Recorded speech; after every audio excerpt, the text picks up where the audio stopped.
नमस्कार दोस्तों, जय हिंद। स्वागत है आप सभी का यूपी रेगुलर क्लासेस की ऑनलाइन प्लेटफॉर्म पे। और जैसा कि आपको पता है, उत्तर प्रदेश कांस्टेबल का जो एग्जाम है बहुत ही जल्द हो सकता है और कभी भी नोटिस आ सकती है। ठीक, कैसी नोटिस? एग्जाम डेट को लेकर वो नोटिस आ सकती है और उसमें एग्जाम डेट होगी और जो कि बहुत जल्द होगी। तो उसके लिए जो जीके जीएस का टॉप 50 कर करके हम लोगों ने जो प्रैक्टिस सेट शुरू किया है, उसका प्रैक्टिस सेट आज नंबर 3 है। 2 प्रैक्टिस सेट हम लोग ऑलरेडी कर चुके हैं बहुत ही बेहतरीन प्रश्नों के साथ। ऐसे प्रश्न जो डिक्टो आपको परीक्षा में देखने को मिल सकते हैं। ठीक, और आपको पता है यूपीजी की ऑलरेडी चल रही है, हिंदी की सीरीज चल रही है और ये जीके जीएस है।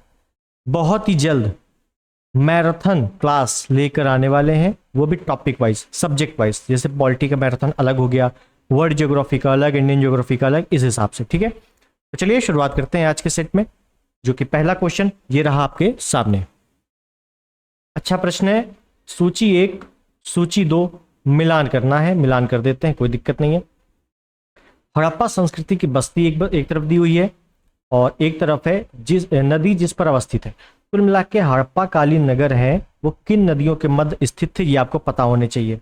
ठीक है, जैसे हड़प्पा दिया है कालीबंगा, लोथल, रोपड़। हड़प्पा की बात करूं तो याद रखना है हड़प्पा आपका पाकिस्तान में है और हड़प्पा जो है रावी नदी के तट पे है। बहुत अच्छा ध्यान रखना, हड़प्पा रावी नदी के तट पे है। ए का हो गया 3, ए का 3 इसमें है, ए का 3 इसमें है, मतलब ऑप्शन सी और डी नहीं हो सकता। कालीबंगा आपका राजस्थान में है और कालीबंगा है आपका घग्गर नदी के किनारे। घग्गर को ही सरस्वती बोला जाता है, ठीक है ना, सरस्वती नदी के किनारे। और कालीबंगा से आपके कांच की चूड़ियाँ और जुते हुए खेत के साक्ष्य भी मिलते हैं। लोथल, लोथल आपका भोगवा नदी के किनारे है राजस्थान में। और रोपड़ आपका सतलज नदी के किनारे है पंजाब क्षेत्र में। ठीक है, तो डी का हो गया चौथा, मतलब कुल मिला के option A is the right answer. ठीक, कुछ नहीं करना है, आपको हड़प्पा संस्कृति लेनी है और हड़प्पा संस्कृति में बहुत सारे फैक्ट हैं। हालांकि मैंने भी हड़प्पा काल का अलग से वीडियो बना रखा है, वो भी आप देख सकते हो। लेकिन आप बुक उठाओगे, हड़प्पा कालीन जितने भी स्थल हैं उनके जिन नदियों के तट पे बसे हुए हैं उनको अच्छे से याद कर लेना। ठीक है, अगर आपसे हार्ड पेपर बनाएगा इस बार, जिससे कि उम्मीद चल रही है हार्ड बनाने की, तो इसी टाइप के क्वेश्चन बनेंगे जो आपके लिए हार्ड बिल्कुल नहीं होगा अगर आप ये प्रैक्टिस सेट सॉल्व कर रहे हो तो। ठीक, चलिए आगे देखें। अगला प्रश्न है कि वस्त्रों के लिए कपास की खेती का आरंभ सबसे पहले किया। कपास की खेती इंपॉर्टेंट क्या है? कपास की खेती, कपास की खेती का आरंभ किया सबसे पहले भारत में। किसने? भारत में। और कपास की खेती जो है सबसे पहले होती है सिंधु सभ्यता में, सिंधु सभ्यता में। इसी वजह से चूंकि कपास की खेती सबसे पहले सिंधु सभ्यता में होती है, इसीलिए सिंधु सभ्यता को सिंडन सभ्यता भी कहा जाता है। क्या बोला जाता है? सिंडन सभ्यता। इसी वजह से एक प्रश्न आपका वीडियो एग्जाम में पूछा गया था कि सिंधु सभ्यता को सिंडन सभ्यता क्यों कहा जाता है। 4 ऑप्शन थे, तो उसमें ऑप्शन ये वाला सही था कि इस कपास की खेती सर्वप्रथम यहीं पर होती है, इस वजह से सिंडन सभ्यता भी कहा जाता है। ध्यान रखना है आपको। ठीक है, नेक्स्ट। निम्नलिखित में से किस सुल्तान ने द्वितीय सिकंदर का विरुद्ध धारण किया था या उपाधि धारण की थी, ये कह सकते हैं। द्वितीय सिकंदर किसे कहा जाता था? द्वितीय सिकंदर बोल दें या सिकंदर ए सानी? सिकंदर ए सानी ये कहा जाता था अलाउद्दीन खिलजी को, अलाउद्दीन खिलजी। ठीक है, खिलजी वंश, खिलजी वंश जो कि सबसे छोटा चलने वाला वंश था। इसका जो टाइम पीरियड था बहुत ही छोटा था, बहुत ही कम था। जलालुद्दीन फिरोज शाह खिलजी, उसके बाद अलाउद्दीन खिलजी। ठीक, तो आपको ये क्रम याद रखना है। सबसे पहले जलालुद्दीन फिरोज शाह खिलजी, उसके बाद अलाउद्दीन खिलजी। यहाँ पे ऑप्शन सी आपका सही है। नेक्स्ट। 1857 के विद्रोह के समय भारत का गवर्नर जनरल कौन था? तो 1857 के समय गवर्नर जनरल था लॉर्ड कैनिंग। लॉर्ड कैनिंग, और लॉर्ड कैनिंग ने ही 1857 की क्रांति के बाद 1 नवंबर 1858 को महारानी विक्टोरिया, कौन? महारानी विक्टोरिया का घोषणा पत्र पढ़ा था। किसने? लॉर्ड कैनिंग ने। कहाँ पढ़ा था? इलाहाबाद में। कहाँ पढ़ा था भैया? इलाहाबाद में। ठीक है, और इस समय अगर पूछ ले 1857 की क्रांति के समय ब्रिटेन का पीएम कौन था? ब्रिटेन पीएम या ब्रिटिश पीएम कौन था, प्रधानमंत्री कौन था? याद रखना है बिस्मिट पामस्टन, बिस्मिट पामस्टन, ठीक है। तो ये दोनों पॉइंट ध्यान रखने हैं, पूछे जाते हैं अक्सर। नेक्स्ट, निम्नलिखित में से 1857 के किस नेता के सिर पर 50,000 का इनाम था?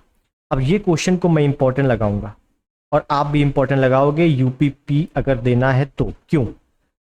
ऐसे क्वेश्चन आपको एक तो मॉडर्न हिस्ट्री के लिए भी ये इंपॉर्टेंट हो जाते हैं और यूपी जीके की तरफ से भी ये इंपॉर्टेंट हो जाते हैं। तो किस नेता के सिर पर 50,000 का जुर्माना लगाया था? याद रखना है फैजाबाद के मौलवी। कौन है? फैजाबाद के मौलवी। पूरा नाम है अहमदुल्ला शाह, अहमदुल्ला शाह। इनके ऊपर 50,000 का जुर्माना लगा था। अब समझिए, एक आपसे प्रश्न क्या बोला जाता है, प्रश्न पूछा जाता है कि निम्नलिखित में से 1857 की क्रांति के समय अंग्रेजों के सबसे बड़े दुश्मन कौन थे? तो भैया यही थे जिसके ऊपर उस समय 1857 के समय 50,000 का जुर्माना लग जाए। अभी आप 2024 में देखते हो 50,000 का जुर्माना लगता है बड़े बड़े क्रिमिनल के ऊपर, लेकिन उस समय 50,000 का जुर्माना लगा था। तो अंग्रेजों के सबसे बड़े दुश्मन यही थे, अहमदुल्ला शाह, फैजाबाद के, ठीक है। नाना साहेब ये कानपुर का नेतृत्व कर रहे थे, कानपुर। और नाना साहेब के सेनापति सेना प्रमुख कौन थे? ये तात्या टोपे थे। और कुंवर सिंह, अमर सिंह ये बिहार से नेतृत्व कर रहे थे, ठीक है। नेक्स्ट, 1857 के स्वतंत्रता संग्राम से संबंधित पहली घटना थी। ये भी आपका इंपॉर्टेंट क्वेश्चन है और ये क्वेश्चन आप तभी कर पाओगे जब आपको 1857 का अच्छा खासा चीज पता होगी, एक स्टोरी पता होगी। जैसे 1857 की जो पहली घटना थी वो क्या थी? कानपुर में विद्रोह और नाना साहब का नेतृत्व संभालना, बेगम हजरत महल द्वारा अवध का नेतृत्व, सैनिकों का दिल्ली के लाल किले पर पहुंचना, झांसी की रानी का विद्रोह। देखिए हुआ क्या था, मंगल पांडे, मैं थोड़ा सा आगे बता रहा हूं, मंगल पांडे को 8 अप्रैल को फांसी दी गई क्योंकि चर्बी वाले कारतूस का इन्होंने विरोध किया था। लेफ्टिनेंट बाग को गोली मार दी थी, इस वजह से इनको फांसी दे दी गई। फांसी दे दी गई तो ये विद्रोह बढ़ गया, और अप्रैल के बाद 10 मई को ये विद्रोह मेरठ से रवाना हुआ। मेरठ से एक टुकड़ी रवाना हुई, कहाँ के लिए? दिल्ली के लिए। और दिल्ली पे ये लोग पहुंचे और बहादुर शाह जफर द्वितीय को वहां का शासक बनाया और सबसे पहले नेतृत्व यहीं पर शुरू किया, दिल्ली में। तो जाहिर सी बात है सैनिकों का दिल्ली के लाल किले पर पहुंचना, option C is the right, ये पहली घटना थी। समझ में आ गया होगा। चलिए आगे बढ़ते हैं। अगला प्रश्न, भारतीय संविधान के निम्नलिखित अनुच्छेदों में से कौन सा समान नागरिक संहिता से संबंधित है? यूनियन सिविल कोड, आपने बहुत सुना होगा यूनियन सिविल कोड, समान नागरिक संहिता।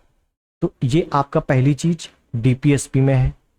डीपीएसपी आपका जो डीपीएसपी है वो राज्य का नीति निर्देशक तत्व है,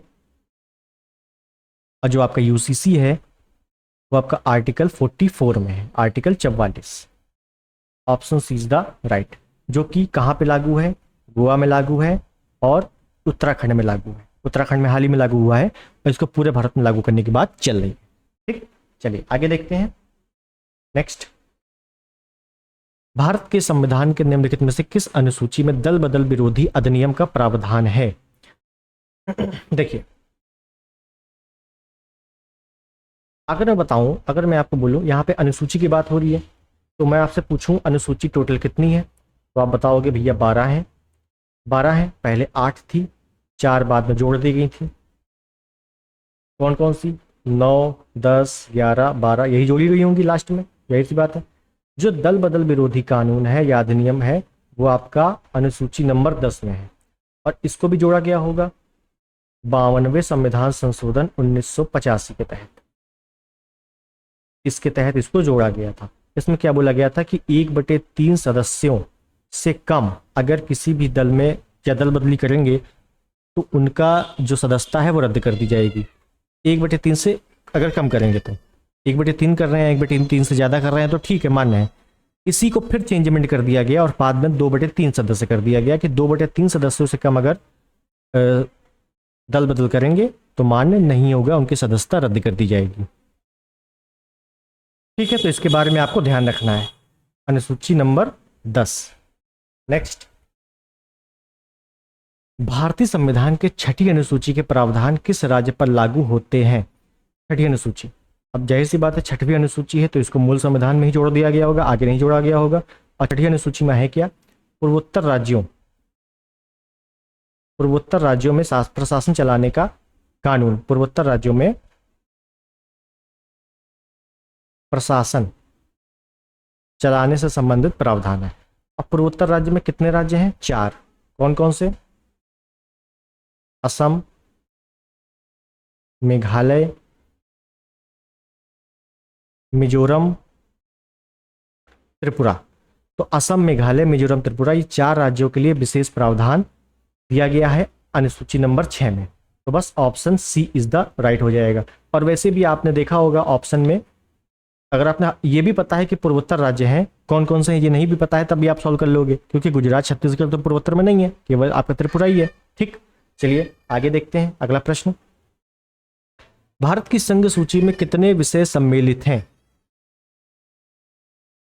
तो देखिए संघ सूची, अगर मैं पूरी सूची की बात कर लूं तो आपकी ये अनुसूची नंबर 7 में है। पहली चीज, 3 प्रकार की हैं, कौन सी? संघ सूची, राज्य सूची और समवर्ती सूची।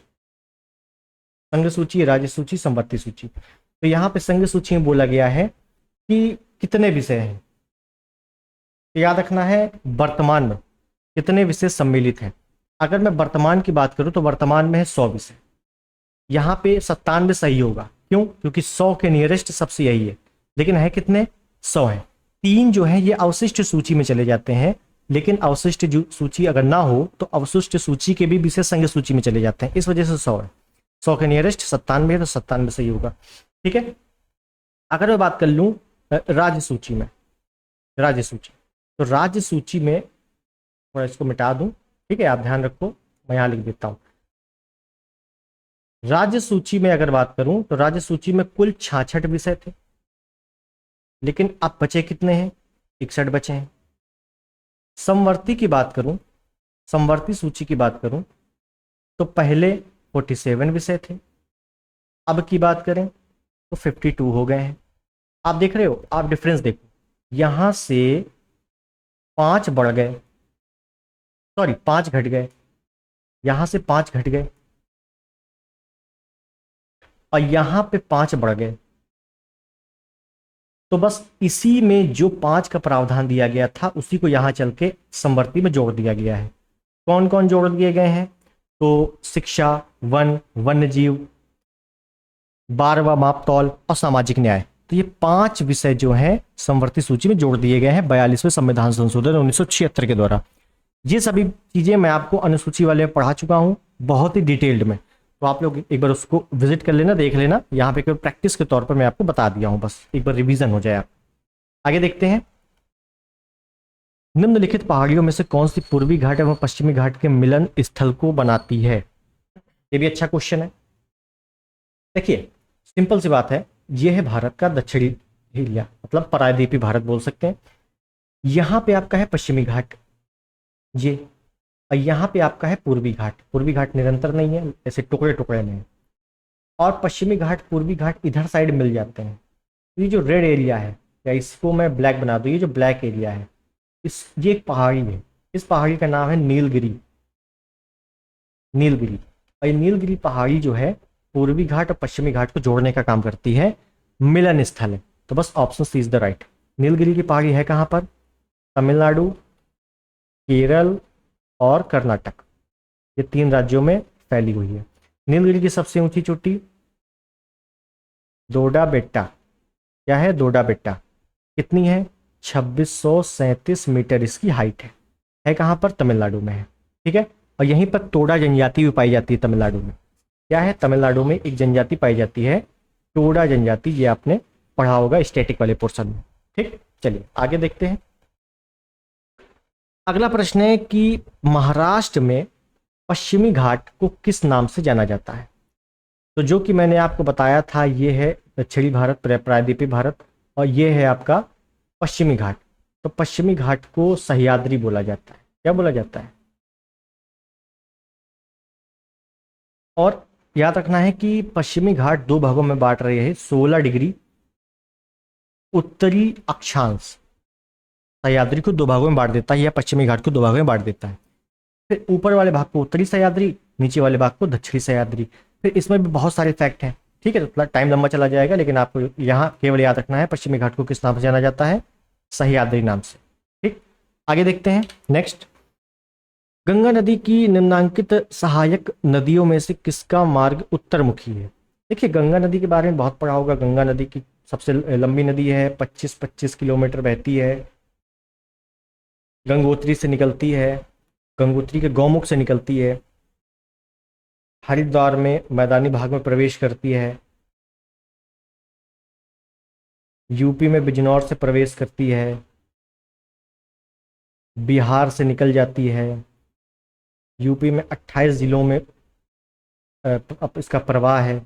ये सभी पढ़ा होगा, लेकिन यहाँ पे अलग प्रश्न आ गया है कि गंगा नदी की सहायक नदी बताओ। अब सहायक नदी भी चलो पता है, लेकिन वो सहायक नदी बताओ जिसका मार्ग उत्तरमुखी है। मतलब मान लो जैसे ये नदी आ रही है इस प्रकार से नदी आ रही है, तो जिसका मार्ग उत्तरमुखी है मतलब नीचे से आके इसमें जुड़ रही है, नीचे से आके इसमें इसकी सहायक नदी है। घाघरा, गंडक, रामगंगा, ये सभी आपकी हिमालयी नदियां हैं जो कि उत्तर से ऊपर से आती हैं, ऊपर से नीचे की ओर जाती हैं। इनका मुख नीचे की ओर है, दक्षिणामुखी है, लेकिन उत्तरमुखी बोला गया है। तो सोन नदी एक ऐसी नदी है जिसका मुख उत्तरमुखी है, और सोन नदी का उद्गम जो है अमरकंटक की पहाड़ी से होता है। अमरकंटक की पहाड़ी, अमरकंटक के ऊपर से उत्तर से ये नदी निकलती है और फिर ये गंगा नदी में मिलती है जाके। ठीक है, तो option D is the right, ध्यान रखना है। नेक्स्ट, सूची 1 सूची 2 मिलान करना है। एक तरफ राज्य है और सबसे ऊंची चोटी है, तो किस राज्य में ये सभी चोटियां हमको मिलान करनी है कि इस राज्य की ये सबसे ऊंची चोटी है। हम लोगों ने अभी देखा है डोडा बेटा तमिलनाडु की सबसे ऊंची चोटी है, या नीलगिरी की सबसे ऊंची चोटी है। डी का पहला, और डी का पहला इसमें है और इसमें है, इसका मतलब डी नहीं हो सकता, ए नहीं हो सकता। उत्तराखंड की बात करेंगे तो उत्तराखंड की सबसे ऊंची चोटी है नंदा देवी, इसी को कुमायूं हिमालय की सबसे ऊंची चोटी बोला जाता है। 7817 मीटर इसकी ऊंचाई है। सी का हो गया 2, सी का 2 जैसी हो गया, सी का 2 इसमें है, मतलब option C is the right. Kerala में बात कर लेंगे तो केरल की है अनैमुडी, और नागालैंड की माउंट सारामती। ध्यान देना है, पूर्वोत्तर की तो बहुत अच्छे से ध्यान देना है, जितने भी पूर्वोत्तर आते जाएं उनको अच्छे से नोट कर लेना है कहीं पर, क्योंकि पूर्वोत्तर से क्वेश्चन आपके अच्छे बनते हैं। तो माउंट सारामती कहाँ की है, नागालैंड की है, ध्यान रखना है। ठीक, नेक्स्ट, दिन और रात कमोवेश समान होते हैं, मतलब दिन और रात कब समान होते हैं। तो देखिए, बहुत जल्दी मैं बता रहा हूँ, ये है आपका, ये क्या है, ये समझ लीजिए है पृथ्वी, और ये है आपकी कर्क रेखा, ये है आपकी भूमध्य रेखा, और ये है आपकी मकर रेखा। यहां पर एक पॉइंट है, यहां पर 2 पॉइंट है, और यहां पर एक पॉइंट है।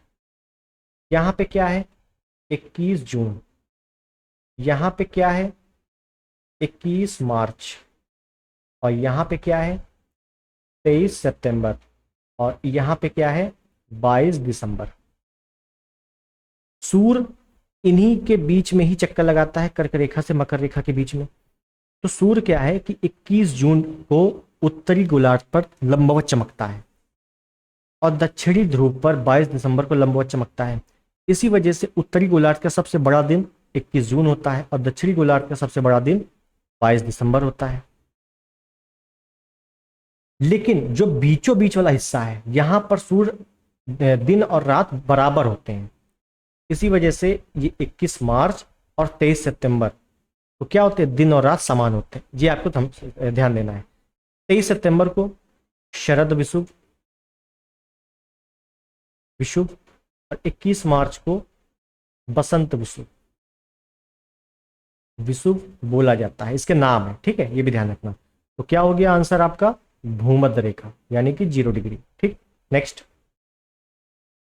निम्नलिखित में से सबसे छोटा महाद्वीप कौन सा है, सबसे छोटा महाद्वीप।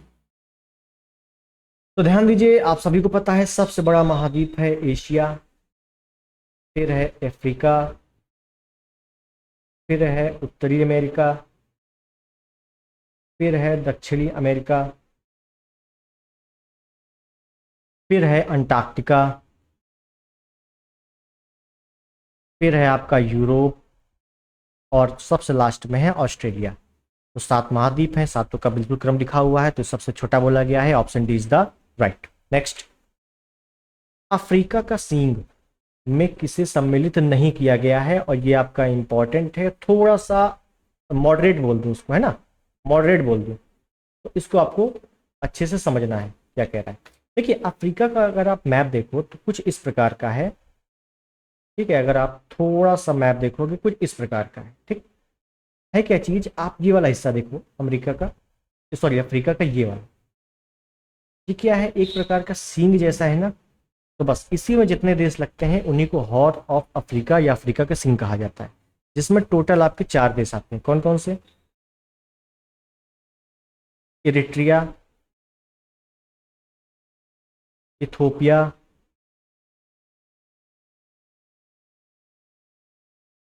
Djibouti, Somalia. Eritrea, Ethiopia, Djibouti, Somalia. तो इरिट्रिया है, इथोपिया है, जिबूती नहीं है, सोमालिया है, तो इसका मतलब option D is the right. ठीक, तो बस इतना याद रखना है, ये भी आपका फैक्ट क्वेश्चन है बिल्कुल। आगे देखते हैं कि निम्नलिखित में से कौन सा वायु प्रदूषण का सूचक है। वायु प्रदूषण किससे पता लगता है? तो वायु प्रदूषण लाइकेन, एक पौधा होता है लाइकेन, इससे पता लगता है। और लाइकेन किससे बना होता है? तो शैवाल प्लस कवक, दोनों से दो मिलकर बना होता है लाइकेन। तो आपसे पूछा जाता है लाइकेन किसका सूचक है? वायु प्रदूषण का है, जल प्रदूषण का है, परमाणु प्रदूषण का है, इस प्रकार से क्वेश्चन बनते हैं। तो लाइकेन बहुत अच्छे से ध्यान रखना है, वायु प्रदूषण का है केवल। ठीक, नेक्स्ट, निम्नलिखित ईंधनों में से कौन न्यूनतम पर्यावरणीय प्रदूषण उत्पन्न करेगा? इजी क्वेश्चन है भाई, सबसे न्यूनतम प्रदूषण कौन उत्पन्न करेगा? हाइड्रोजन। हाइड्रोजन को ही भविष्य का ईंधन भी कहा जाता है, भविष्य का ईंधन। और हाइड्रोजन से ट्रेन या बसेस भी चल रही हैं विदेशों में कई जगह। तो सबसे कम या मैं कहूं शून्य कार्बन उत्सर्जन करता है हाइड्रोजन। ठीक है, नेक्स्ट, सोनोग्राफी में निम्न में से कौन सी तरंगें या किरणें प्रयुक्त होती हैं? तो देखिए सोनोग्राफी एक मेडिकल में काफी यूज होता है, पेट में बोल दें या आंतों में या अंग में जांच करने के लिए, और इसमें होता है पराश्रव्य तरंगों का उपयोग।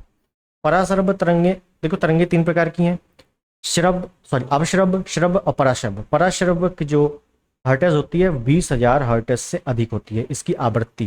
ठीक, तो ये भी आपको ध्यान रखना है। और यही आपका पराश्रव्य तरंगे सोनार में भी काम करती हैं। सोनार, सोनार भैया वो सोना बनाने वाला नहीं, sonar sound and navigation ranging, ठीक, जिसमें समुद्र से वस्तुओं को ढूंढा जाता है। नेक्स्ट, निम्नलिखित में से विद्युत का सबसे अच्छा चालक कौन सा है? विद्युत का सबसे अच्छा चालक जिसमें बिजली अच्छे से दौड़ सके, तो वो है भैया सॉरी चांदी। चांदी, आपने देखा होगा घरों में जो वायर होती है उसमें क्या गोल्ड लगा होता है? बिल्कुल नहीं, गोल्ड लगा होगा तो घर ही बिक जाएगा वो। या तो आप कॉपर वाला वायर लेते हो या तो आप एल्यूमिनियम लेते हो। एल्यूमिनियम वाला आपको पता है कि थोड़ा सा वीक होता है ना, अच्छा नहीं होता। सबसे अच्छा कॉपर वायर होता है, इसी वजह से आप कॉपर वायर का चाहे आप फैन लीजिए चाहे कुछ भी लीजिए कॉपर वायर मांगते हो। लेकिन उससे भी अच्छा होता है चांदी, लेकिन चांदी अफोर्डेबल तो नहीं है, इस वजह से तांबा चांदी के बाद सबसे ज्यादा उपयोगी है। ठीक, नेक्स्ट, सूची 1 सूची 2 मिलान करना है बहुत ही अच्छे से। और एक तरफ एसिड दिया हुआ है और ये एसिड किस में पाया जाता है ये देखना है। तो देखिए सबसे पहले मैं बात करूं लैक्टिक एसिड। और लैक्टिक एसिड मैंने आपको बताया था दूध से संबंधित है, जहां भी लैक्टिक शब्द आ जाए समझ लीजिए दूध है, तो ऑप्शन बी में फटा हुआ दूध, लैक्टिक एसिड। दूध में कौन सा एसिड पाया जाता है? Lactic acid. सी का हो गया 2 और सी का हो गया 2 तो इसमें है, सी का 2 गया हो इसमें है, ए और डी कहीं से नहीं हो सकता आंसर। एसिटिक एसिड जो है इसी को सिरका बोला जाता है, एसिटिक एसिड। ठीक है, तो ए का हो गया 3, ए का हो गया 3। फॉर्मिक एसिड आपका चींटी में पाया जाता है, मधुमक्खी में पाया जाता है, और जो सिट्रिक एसिड होता है ये आपका नींबू और संतरा में पाया जाता है। तो आपका option C is the right answer. ठीक है, चलिए नेक्स्ट, मानव शरीर में यूरिया संश्लेषित होता है। यूरिया, मानव शरीर में यूरिया कहाँ संश्लेषित होता है या यूरिया कहाँ बनता है ये भी बोल दें तो ये भैया लीवर में है। कई लोग मूत्राशय बोल देंगे, गलत। वृक्क बोल देंगे, किडनी, गलत। लीवर बहुत अच्छे से ध्यान रखना है, कंफ्यूजन वाला प्रश्न है ये। ठीक है, नेक्स्ट, अगला है मानव शरीर में प्रोटीन का पाचन निम्नलिखित में से किस अंग में प्रारंभ होता है? प्रोटीन का पाचन, देखिए यहां पे पाचन, क्या पाचन हो रहा है ये जानना जरूरी है। जैसे प्रोटीन का पाचन, तो प्रोटीन का पाचन शुरू होता है आमाशय से, लेकिन यहीं पर आ जाता कि कार्बोहाइड्रेट, कार्बोहाइड्रेट का पाचन कहां से शुरू होता है, तो हम करते हैं मुख से, ऑप्शन बी। लेकिन यहां प्रोटीन नाम आ गया है तो प्रोटीन का होता है आमाशय से। ठीक है, ध्यान रखना है। चलिए नेक्स्ट, निम्नलिखित में से कौन मानव शरीर की सबसे छोटी हड्डी है? तो मानव शरीर की सबसे बड़ी हड्डी, छोटी हड्डी, ये तो नॉर्मल सा क्वेश्चन है, पता ही होना चाहिए। तो सबसे छोटी हड्डी कौन सी है? स्टेपीज। कहाँ की है? कान की। अगर मैं कान की बात करूँ तो कान में कुल 3 हड्डियां हैं। कौन कौन सी हैं? स्टेपीज, मैलियस, मैलियस और इंकस। ये तीनों हड्डियों के नाम देखो लिखे हुए हैं, लेकिन सबसे छोटी कौन सी है? स्टेपीज। और सबसे बड़ी अगर बोल देता सबसे बड़ी हड्डी कौन सी है, तो आप करते फीमर। फीमर कहाँ की है? पैर की, पैर में भी जांग की। ठीक है, नेक्स्ट, जीएसटी किस तरह का कर है? GST, goods service tax.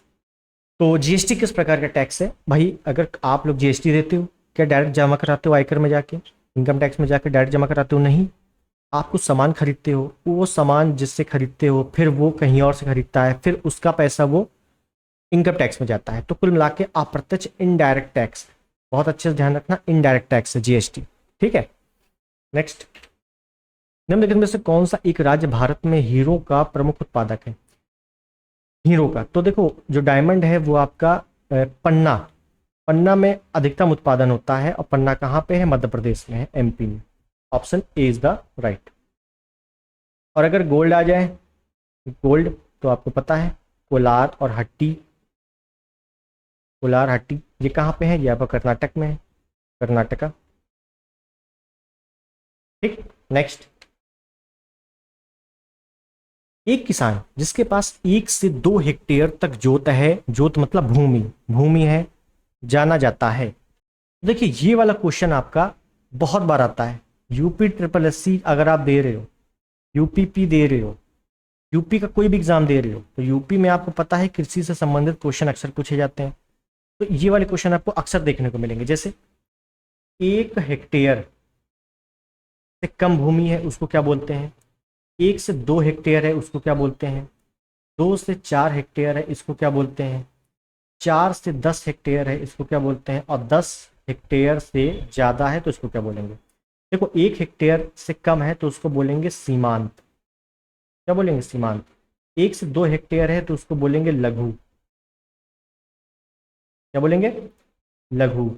और अगर 2 से 4 है तो इसको बोलेंगे अर्ध मध्यम, अर्ध मध्यम कृषक। 4 से 10 है तो इसको बोलेंगे मध्यम, और 10 से अगर अधिक है तो इसको बोलेंगे बृहत, बृहत या बड़ा, है ना, बड़े, बड़े कृषक, बड़े किसान। तो आप देख लो, मिलान कर लो, 1 से 2 है, 1 से 2 मतलब लघु, मतलब option D is the right. ठीक है, तो ये आप नोट कर लो, 1 2 3 4 5 पॉइंट है, इसको अच्छे से नोट कर लो। नेक्स्ट, निम्नलिखित में कौन सा भारतीय अर्थव्यवस्था का प्राथमिक क्षेत्र है? देखिए एक है प्राथमिक क्षेत्र, एक है द्वितीयक क्षेत्र, और एक है तृतीयक क्षेत्र। होता क्या है इन सब क्षेत्रों में? प्राथमिक में याद रखना कृषि आएगा, द्वितीयक में याद रखना निर्माण, विनिर्माण, ये सभी चीजें आएंगी, और तृतीयक में याद रखना है सर्विस आएगी। आपके पास होटल है, बैंक है, ये सभी चीजें आपके तृतीय क्षेत्र में आएंगी। ठीक है, और द्वितीय क्षेत्र में निर्माण, विनिर्माण, प्राथमिक क्षेत्र में कृषि। तो क्या बोला गया है? प्राथमिक क्षेत्र बोला गया है, option A is the right answer. ठीक, नेक्स्ट, भारत में हरित क्रांति के प्रणेता कौन थे? तो भारत में हरित क्रांति का प्रणेता या जनक किसे माना जाता है? तो एम एस स्वामीनाथन को माना जाता है, option C is the right. M S Swaminathan ने हरित क्रांति की शुरुआत 1966-67 के करीब की थी, और सबसे सफल कहाँ पे रहा था? पंजाब, हरियाणा, पश्चिमी यूपी में। और सबसे अधिक क्या सफल रहा था? तो गेहूं। ठीक है, तो ये भी आपको ध्यान रखना है। तो आज के जो हमारे इंपॉर्टेंट क्वेश्चन थे वो सभी समाप्त होते हैं। आज का प्रैक्टिस सेट कैसा था ज़रूर बताना, बहुत ही बढ़िया तरीके से। और ये हम लोगों का तीसरा प्रैक्टिस सेट था। अगर आपने पीछे के 2 नहीं देखे हो जरूर देख लेना, अच्छे क्वेश्चन है उसमें। और इसी प्रकार से आपको पता है कि यूपी पुलिस की डेट किसी भी समय किसी भी वक्त आ सकती है, और जब भी आएगी डेट उससे आपको सिर्फ और सिर्फ 20 से 25 दिन का मौका मिलने वाला है। तो इस वजह से अपनी तैयारी बहुत ही अच्छे से करते रहो, प्रैक्टिस करते रहो, क्योंकि प्रैक्टिस ही आपको सफलता दिला सकती है। ठीक है, तो मिलते हैं अगले वीडियो में, तब तक के लिए नमस्कार, जय हिंद, वंदे मातरम।